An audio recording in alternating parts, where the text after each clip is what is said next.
Use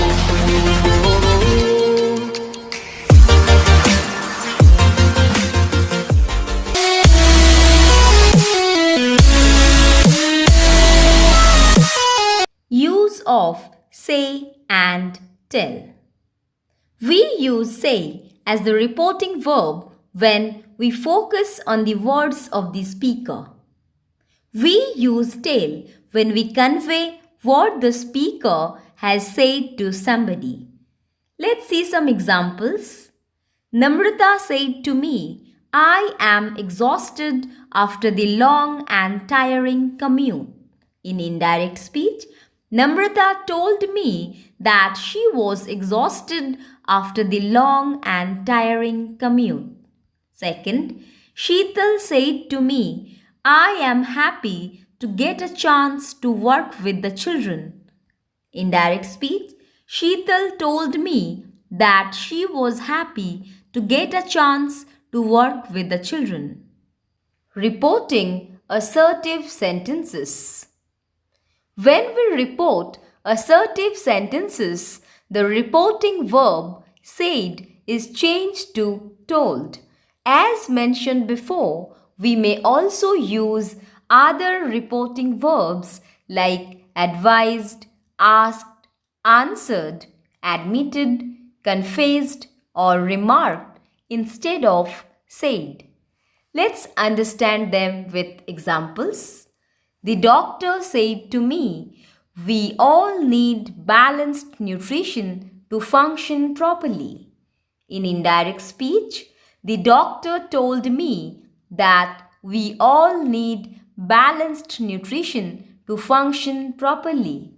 Another example, the teacher said to the parent, let the child study the chapter in sections before moving on to the next chapter. Indirect speech, the teacher advised the parent to let the child study the chapter in sections before moving on to the next chapter. Reporting interrogative sentences.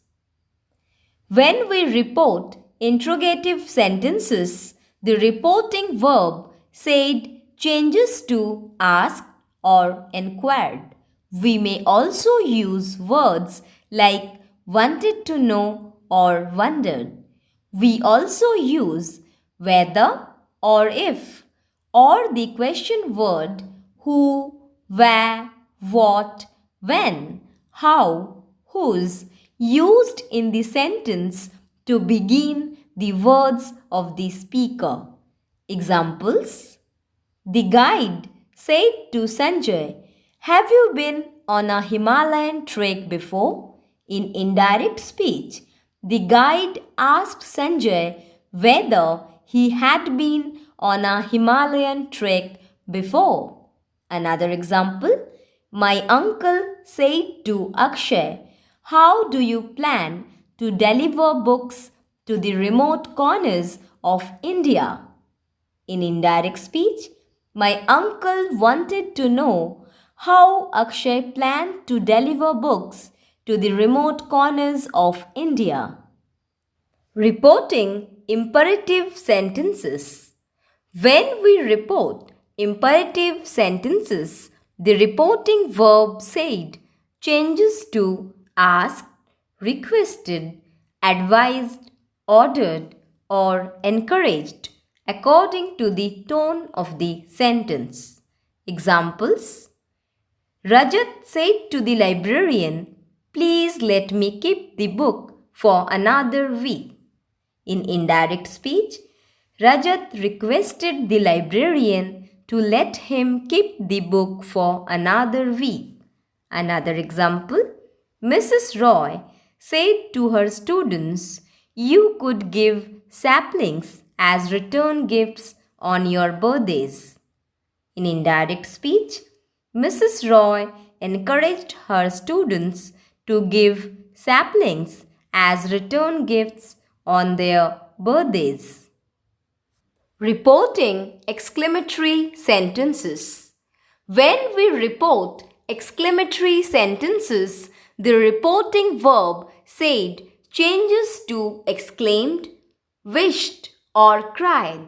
We also add adverbs like happily, sadly, angrily, anxiously, or phrases like exclaimed with happiness after the reporting verb depending on the emotion that the sentence conveys.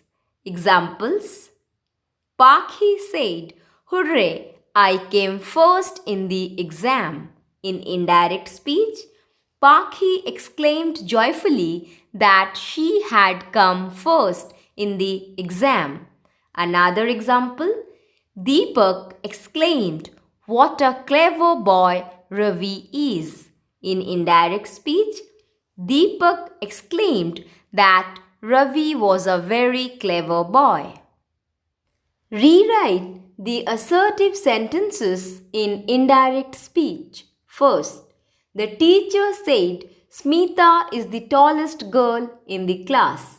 Answer: the teacher declared that Smita was the tallest girl in the class. Second, my aunt said to the cook, "Make some vegetable curry for dinner."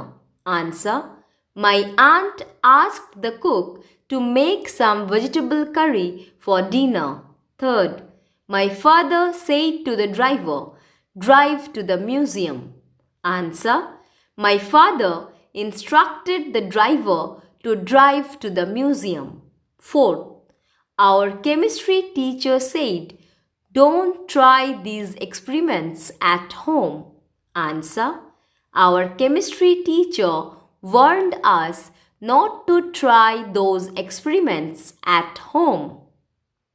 Rewrite the interrogative sentences in indirect speech. First, Sudha asked the children, "Do you want to help me bake cupcakes?" Answer: Sudha asked the children whether they wanted to help her bake cupcakes. Second, the travel agent asked my father, "How many days will you be spending in Bhutan?" Answer: the travel agent inquired my father how many days he would be spending in Bhutan. Third, the girls looked at the hungry child and said to their mother, "May we offer him some fruits and milk?" Answer: the girls looked at the hungry child and asked their mother whether they might offer him some fruits and milk.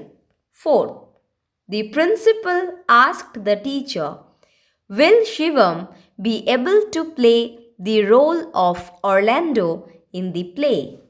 Answer: the principal asked the teacher whether Shivam would be able to play the role of Orlando in the play. Rewrite the imperative sentences in indirect speech. First, Kabir said to Jamal, "You should take up a hobby." Answer: Kabir suggested Jamal to take up a hobby. Second, Munir told Tuhin, "Please lend me your camera." Answer: Munir requested Tuhin to lend him his camera. Third, Varsha said, "Bless me, mother." Answer: Varsha asked her mother to bless her. Fourth, the general said to the soldiers, "Form a line." Answer: the general ordered the soldiers to form a line. Fifth, the teacher said to the students, "Finish the homework by tomorrow." Answer: the teacher instructed the students to finish the homework by the following day. Rewrite the exclamatory sentences in indirect speech. First, Mrs. Sain said, "What an unfair judgment." Answer: Mrs. Sain exclaimed in anger that it was an unfair judgment. Second, Shubha said, "I wish I was at home now." Answer: Shubhas wished he had been at home then. Third, the boy said, I have won the competition. Answer. The boy exclaimed with joy that he had won the competition. Fourth, our sports teacher said, Alas, we have lost an important match. Answer. Our sports teacher lamented that they had lost an important match. Fifth, my mother looked at the child and said, How frail you look. Answer. My mother looked at the child and exclaimed sympathetically that he looked frail.